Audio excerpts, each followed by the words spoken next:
के बाद में भारतीय जनता पार्टी के विधायक दल की एक बड़ी बैठक होने वाली है, जिसमें नवनिर्वाचित विधायकों का पहुंचने का सिलसिला अभी से शुरू हो गया है। बैठक में बीजेपी विधायक दल का नेता चुना जाना है। आज बीजेपी पर्यवेक्षक भी बैठक के लिए पहुंचने शुरू हो गए हैं। वहीं कुछ तस्वीरें भी सामने आई, जो कि आप देख रहे हैं कि कैसे जो मैथिली ठाकुर हुई, सम्राट चौधरी हुई, या तमाम जो विनोद तावड़े समेत तमाम जो विधायक दल के नेता हैं, जो जीत हासिल जिन्होंने की है बीजेपी के एनडीए के, सभी के पहुंचने का सिलसिला फिलहाल शुरू हो गया। और अब से कुछ ही देर के बाद में जो बैठक है वो शुरू होने वाली है। बीजेपी पर्यवेक्षक भी बैठक में पहुंचेंगे और बीजेपी ने उत्तर प्रदेश के डिप्टी सीएम कृष्ण प्रसाद मौर्य को बिहार में केंद्रीय पर्यवेक्षक नियुक्त किया है, वो भी बैठक में शामिल होने वाले हैं। वहीं पटना में बीजेपी विधायक दल की बैठक से ठीक पहले कैसी गहमागहमी है, आपको वो भी हम दिखाएंगे। हमारे संवाददाता क्योंकि ग्राउंड पर लगातार मौजूद है, उनकी रिपोर्ट भी आप तक पहुंचाएंगे। बीजेपी विधायक दल की बैठक में जो नवनिर्वाचित विधायक हैं बीजेपी के, उनके पहुंचने का सिलसिला शुरू है। यहां पर देखिए तिलक लगाया जा रहा है। कुछ महिला कार्यकर्ता हैं बीजेपी की, वो यहां पर तिलक लगा रही हैं। फूल देकर जो नए विधायक जो चुनकर आए हैं उनका स्वागत हो रहा है। आज स्वागत हो रहा है, नए चुनकर तीसरा बार आए हैं इस बार तो हाँ चुन किस तरह से देख रहे हैं इस जीत को लेकर, क्या कहेंगे? और आज बैठक में क्या कुछ एजेंडा है? जनता की जीत है, हम लोग का जीत नहीं है। गरीब जनता वोट दिया है, मजबूती से विधानसभा में बात उठाएंगे। हाँ, बात उठाएंगे जनता का। तो देखिए यहाँ पर एक के बाद एक जो विधायकों के पहुंचने का सिलसिला है वो शुरू है। चूंकि बहुत बड़ा नंबर है इस बार एनडीए के पास, सिर्फ बीजेपी ने 89 सीट पर जीत हासिल की है, मतलब 89 विधायक बीजेपी के जीत के आए हैं और तमाम विधायक यहाँ पर एक एक करके पहुंच रहे हैं और यहाँ पर स्वागत की भी पूरी तैयारी रखी गई है। थोड़ी देर बाद यहाँ पर विधायक दल की बैठक शुरू होगी और उस बैठक में तमाम जो बड़े नेता हैं, बिहार के प्रभारी से लेकर जो चुनाव प्रभारी हैं धर्मेंद्र प्रधान वो रहेंगे, विनोद तावड़े रहेंगे, सभी जो बड़े नेता हैं पार्टी के वो यहाँ पर मौजूद होंगे। और आप देखिए तस्वीर की नेताओं के पहुंचने का सिलसिला यहाँ पर चल रहा है। देखिए जो बरहरा से भी विधायक हैं यहाँ पर, वो यहाँ पर पहुंचे हैं। एक एक करके सभी विधायकों के पहुंचने का देखिए तिलक यहाँ पर लगाया जा रहा है। विधायक को देखिए तिलक लगाकर स्वागत हो रहा है और उसके बाद जो बीजेपी दफ्तर के अंदर जहाँ बैठक होनी है वहाँ पर। तो गोपालगंज के बैकुंठपुर से जीतकर आए बीजेपी के नवनिर्वाचित विधायक मिथिलेश तिवारी ने कहा कि भारतीय जनता पार्टी के सच्चे सिपाही हैं वो, और पार्टी जो भी जिम्मेदारी उन्हें देगी उसे वो ईमानदारी से निभाएंगे। आपको सुनवाते हैं। पार्टी हमेशा अच्छा निर्णय करती रही है, अब पार्टी फिर अच्छा निर्णय करेगी।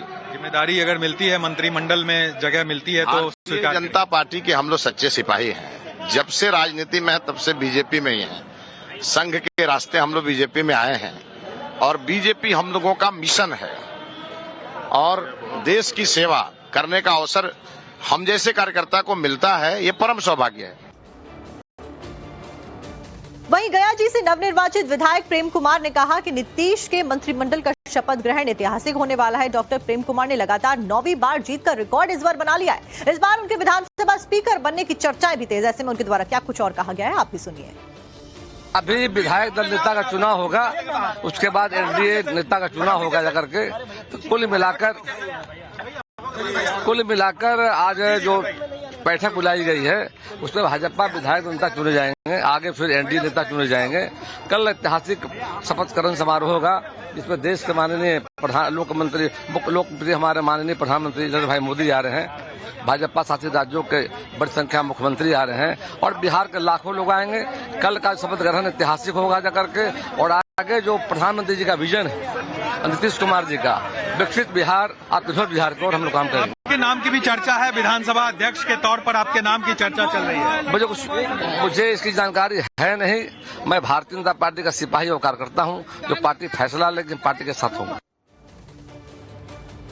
वहीं नीतीश कुमार के आवास पर जेडीयू विधायक दल की बैठक होने वाली है। विधायक दल की बैठक में तमाम जो विधायक हैं जेडीयू के, उनके पहुंचने का सिलसिला शुरू हो चुका है। नीतीश कुमार को जेडीयू विधायक दल का नेता आज चुना जाना है और कल शपथ ग्रहण समारोह होने वाला है और संभावित है कि नीतीश कुमार के द्वारा मुख्यमंत्री पद की शपथ ली जाएगी। ऐसे में चर्चा ये भी बनी हुई है कि बीजेपी एक बार फिर से 2 डिप्टी सीएम का फॉर्मूला अपना सकती है, जिसमें सम्राट चौधरी के नाम की चर्चा है, जहां पर जोरों शोरों से चल रही है और साथ साथ में चिराग पासवान जैसे नामों को भी चर्चा में रखा गया है। तस्वीरें देखिए।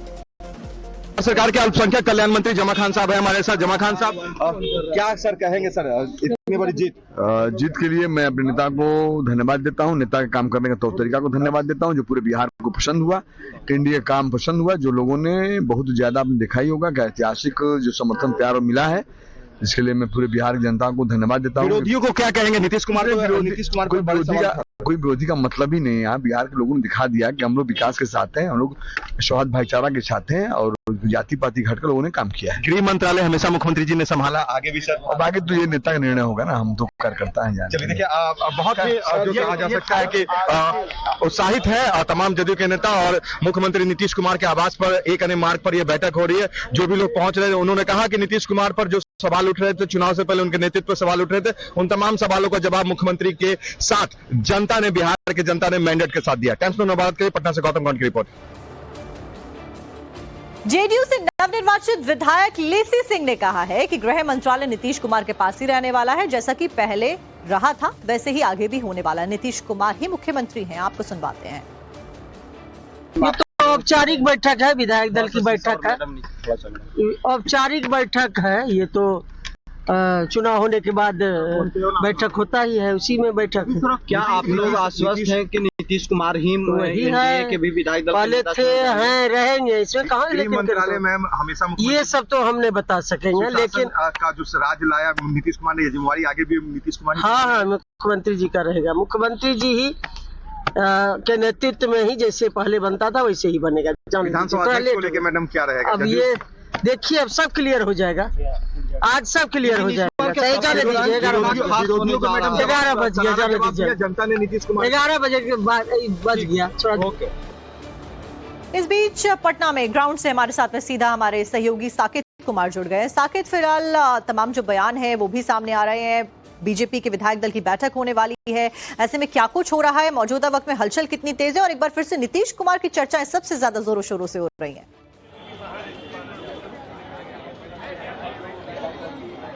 देखिए, बिल्कुल आज बैठकों का दौर है। सबसे पहले बीजेपी विधायक दल की बैठक, अभी आप देखिए बीजेपी ऑफिस में मौजूद है और यहाँ पर ये जो आप सामने देख पा रहे हैं अटल बिहारी वाजपेयी सभागार है ये, और इसी में सभी विधायक पहुंच चुके हैं बीजेपी के।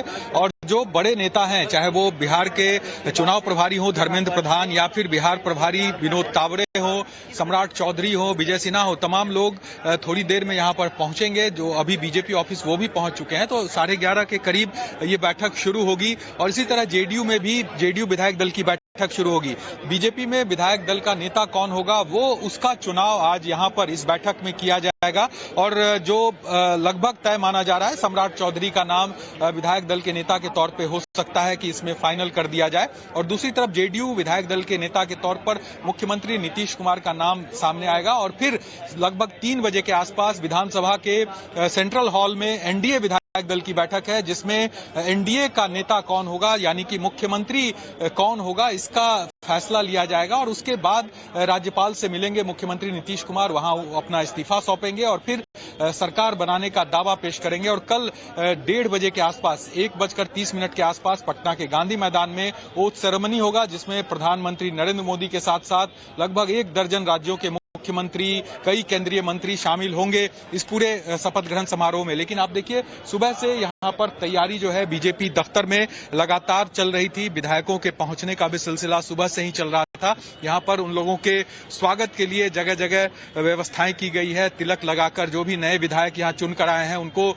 यहाँ पर कुछ महिला कार्यकर्ता हैं पार्टी की, वो तिलक लगा रही हैं। और उसके बाद अंदर जो बैठक जहां पर होना है, वहां तक ये तमाम जो विधायक है वो पहुंचते हैं। देखिए, थाल लेकर जो महिलाएं हैं वो यहाँ पर मौजूद है। एक बार बात करते हैं। आप लोग स्वागत कर रही हैं? जी हाँ, हम लोग बहुत खुश हैं। आधी आबादी महिला है और हमारे भाई लोग जीत के आए हैं, तो हम लोग जब रण में भी भेजे थे तो विजय तिलक लगा के ही, क्योंकि ये हमारा संस्कार है। और आज भी हम तिलक लगा रहे हैं, खुशी इजहार करें कि हमारे भाई और अच्छा काम करें। लगाकर रन में भी गए थे और अब जीत कर आए हैं जो तमाम विधायक है। और बहुत बड़ा नंबर है इस बार बीजेपी का। आप देखिए, 89 जो बीजेपी के एमएलए हैं वो जीत कर आए हैं, तो एक बड़ा नंबर एनडीए का भी। और बीजेपी सबसे बड़ी पार्टी है, तो ऐसे में बीजेपी साकेत सबसे बड़ी पार्टी है। यही कारण है, ये कहा जा रहा है कि बीजेपी का जो फॉर्मूला रहा है अलग अलग राज्यों में जो देखा गया, वो डबल डेप्यूटी सीएम रखने का रहा है। और यही कारण है कि बिहार में भी संभावित यही कहा जा रहा है कि 2 डेप्यूटी सीएम इस बार रखे जाएंगे। अब बने रहिए साकेत हमारे साथ में। इस बीच दर्शकों को एक और बड़ी अपडेट बता दे टाइम्स नाउ नवभारत पर। बिहार में संभावित मंत्रिमंडल की जो सूची है वो टाइम्स नाउ नवभारत पर सामने आ गई है। उसके मुताबिक जेडीयू कोटे से 14 मंत्री बनने जा रहे हैं, वहीं बीजेपी से 15 से 16 मंत्री शपथ लेते हुए नजर आएंगे। सोर्सेस के हवाले से खबर मिली है। एलजेपी आरवी से 3 मंत्री बन सकते हैं, वहीं एचएएम और आरएलएम से एक मंत्री भी बन सकता है।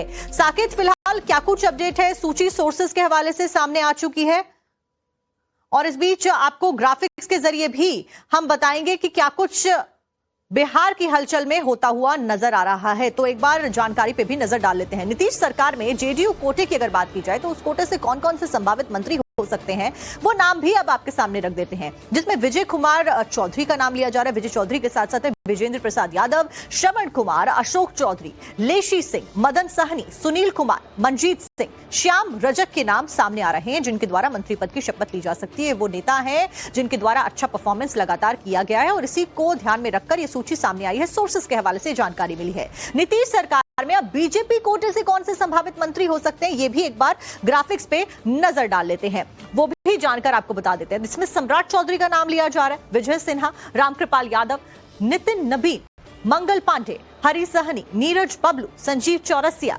जनक राम और राजू सिंह का नाम बीजेपी के द्वारा सामने रखा गया। ये सोर्सेज हमें बता रहे हैं, यानी कि जो पूरी एनडीए की कैबिनेट होने वाली है, मंत्रीगण होने वाले हैं, कुछ इस तरीके से नजर आएंगे। बात अगर चिराग पासवान की पॉलिटिकल पार्टी लोक जनशक्ति पार्टी रामविलास की करी जाए तो इनके कोटे से नीतीश सरकार में कौन कौन से विधायक संभावित मंत्रियों की सूची में शामिल हो सकते हैं वो नाम भी एक बार जल्दी से आपको बता देते हैं। इसमें 3 मंत्रियों के नाम संभावित बताए जा रहे हैं, जिसमें राजू तिवारी, संजय पासवान और राजीव रंजन सिंह के नाम शामिल बताए जा रहे हैं। इसी के साथ में जीतन राम मांझी पार्टी हम, क्योंकि ये सभी वो पॉलिटिकल पार्टीज हैं जिनकी वजह से एनडीए ने शानदार जीत दर्ज की है, तो हम में और उपेंद्र कुशवाहा की राष्ट्रीय लोक मोर्चा से भी एक मंत्री जो सामने आए नीतीश कैबिनेट में जो सामने आ रहे हैं वो है हम कोटे से संतोष कुमार सुमन और आरएलएम के कोटे से स्नेहलता कुशवाहा, जिनके द्वारा ये शपथ ली जा सकती है। साकेत फिलहाल क्या कुछ जानकारी है? तमाम जो मंत्री अलग अलग पॉलिटिकल पार्टी से एनडीए की सरकार बनाते हुए नजर आएंगे, उनकी कुछ सूची सामने आई है, जानकारी दीजिए।